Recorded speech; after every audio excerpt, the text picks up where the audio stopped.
del páncreas es el remanente derivado del páncreas central. El resto del páncreas, cola, cuerpo, mayor parte de la cabeza, páncreas dorsal. ¿Qué aporta el páncreas ventral? El proceso uncinar o uncinado de forma limita. ¿Cuál páncreas? El anterior, El el ventral. Páncreas dorsal, derivados. Toda la cola, todo el cuerpo, mayor parte de la cabeza. Derivados del páncreas ventral, el pobre proceso uncinar o uncinado. ¿Solo eso? Pues sí, básicamente. Algunos te no te llevan unas cosillas. O sea, si la verdad es que sí es muy piñacado, si ustedes me preguntan. Entonces, así las cosas, raza. Verán ustedes qué más.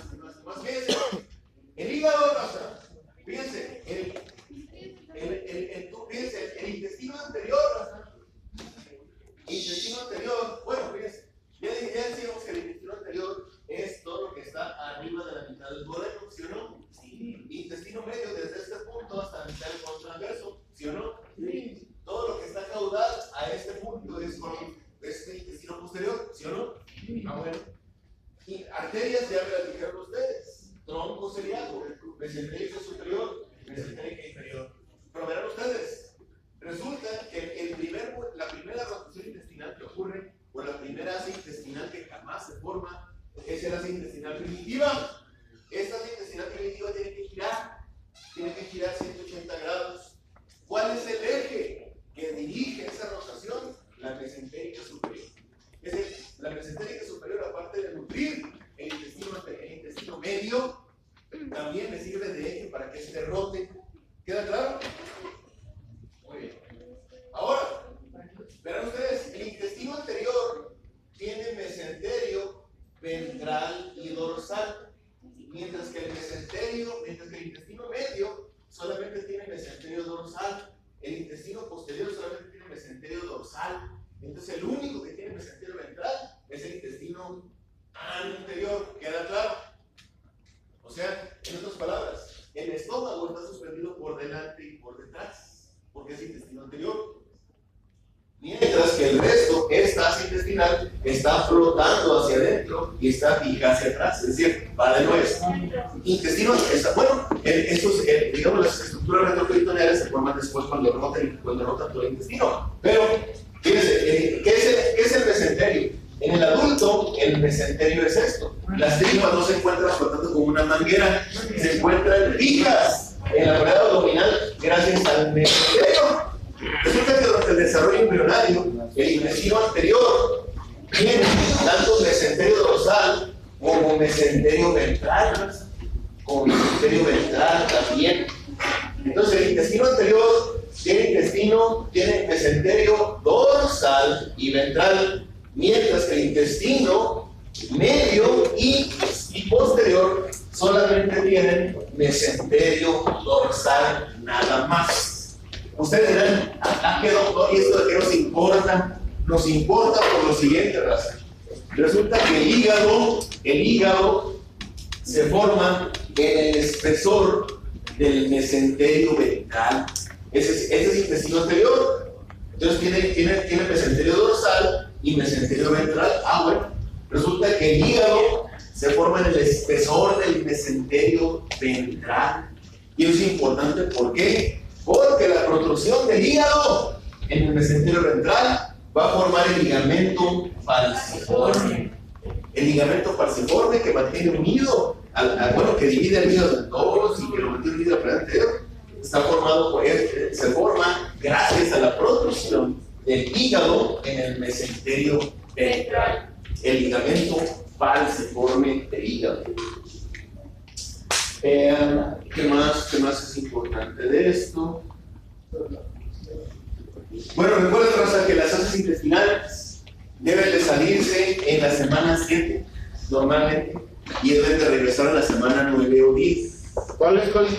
Las asas intestinales se desarrollan tan rápido que no caben en la pancita del embrión. Es decir, el intestino crece mucho más rápido que el abdomen.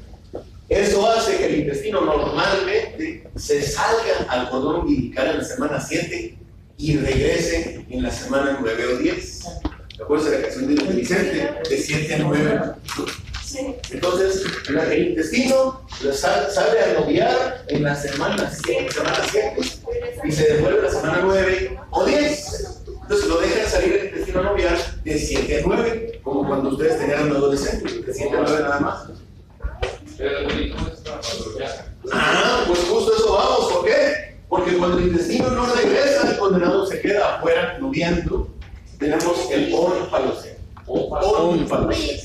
El onfalocele, tenemos dos tipos de defectos en que las tripas están por fuera: el onfalocele y la gastrosquisis. En el onfalocele, las tripas están cubiertas por una membrana de amnios, mientras que en la gastrosquisis las tripas se encuentran libres hoy, dicen las tripas. Onfalocele, gastrosquisis. Y los dos se puede vivir. Sí, porque, o sea, si le preguntas cuál es más grave, irónicamente esta es más grave, porque esta se asocia con frecuencia a otras patologías. Rara vez el onfalocele se encuentra aislado, casi siempre hay cardiopatías y otras cosas. Entonces, por eso es más grave, a pesar de que el sentido común indicaría que este es más gacho, esto les va peor, porque esto suele estar en conjunción con otros defectos. Entonces, el onfalocele, clásicamente, es el defecto que se produce cuando las tripas sí salen como debe ser, pero no regresan como debe ser.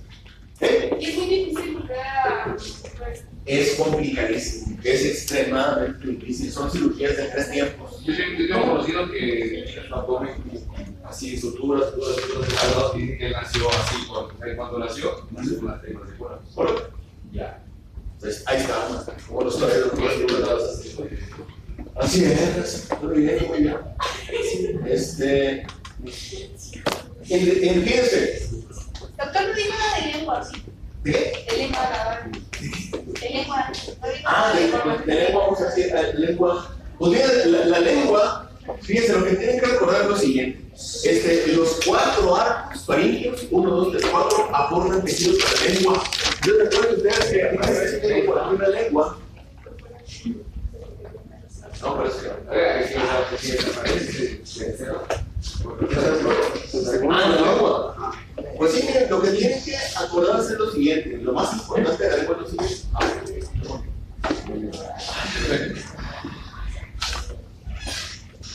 Fíjense, se los dibujo, raza, fíjense. La lengua, acuérdense, como la lengua, pues la lengua siempre está dividida en la mitad, incluso en las caricaturas le dibujan así, la lengua, ¿no? Tiene 2 mitades. Y luego tenemos la bilingual. Aquí hay muchas papilas caliciformes, aquí hay papilas filiformes, aquí está el agujero ciego. Los adultos tenemos agujero ciego, y aquí es importante porque el tiroides se origina ahí, después se va. Entonces, aquí tenemos ya la glotis. Entonces, lo más importante que tienen que recordar es que el cuerpo de la lengua se forma básicamente del primer arco faríngeo, del primer arco branquial, y se forman de las primeras prominencias, se forman del primer arco, aporta el cuerpo de la lengua. Básicamente el tercero es el que aporta menos. El primero es el que aporta más, el segundo poquito, el tercero no, y el cuarto solamente la raíz de la lengua. Es lo que habría que recordar nada más. ¿El segundo ¿Qué qué? más? Sobre esto. ¿De qué? ¿Qué? Para ya hablamos. Respiratorio. Sí, claro. Ahorita en este. Acuérdense, bueno, sí, acuérdense, ese es cabeza y cuello, sin diente, más cráneo, y el capítulo de respiratorio digestivo, ese es lo que se va a interesar. Entonces, ¿qué clase tienen de seguir? Esta, ¿no? ¿No vieron otro? Pues es el patito. Embriología. Entonces, nomás un ratito más en lo que acabamos. Vamos a. Un descansito. ¿Cuántos vienen? Yo quiero hacer. De hecho, estoy disponible de la casa.